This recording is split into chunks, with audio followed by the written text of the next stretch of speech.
இறை மறுப்பாளர்களை நரக விளிம்பின் மீது நிறுத்தப்படும் வேளையில் அவர்கள் உண்மை உணர்ந்த பிறகு கூறும் வார்த்தைகள், எங்களை திரும்ப உலகிற்கு அனுப்பப்பட்டால் நன்றாக இருக்குமே, அப்படி அனுப்பப்பட்டால் எங்கள் ரப்பின் அத்தாட்சிகளை ஏற்று ஈமான் கொண்டவர்களில் ஆகிவிடுவோமே என ஆசை கொள்வார்கள். இவர்களின் அசல் நிலையை அல்லாஹ் கூறுகிறான்.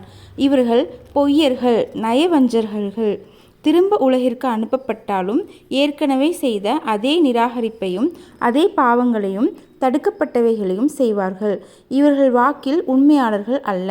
இங்கே வந்தவர்கள் திரும்ப போகவும் முடியாது. உதாரணமாக, தர்மம் செய்யாதவர்கள் திரும்ப உலகம் வந்து தர்மம் செய்ய ஆசைப்படுவார்கள்.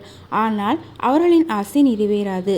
எனவேதான் உயிர் உள்ள போதே நற்காரியங்கள் செய்து கொள்ள வேண்டும். இவ்வுலகம் மறு உலகின் விளை நிலம். இங்கே விதைத்தால் அங்கே அறுவடை செய்யலாம். வசதியுள்ள பொழுதே நாளைய மறுமைக்கு பயன்படும் நன்மைகளை தான தர்மங்கள், நன்மையான காரியங்களின் மூலம் சேமித்து கொள்ள வேண்டும். நமக்காக நமது சந்ததிகளோ உற்றார் உறவினர்களோ நமது மறைவிற்கு பின் நன்மைகள் அனுப்பி வைப்பார்கள் என்ற எதிர்பார்ப்பு வீணானது.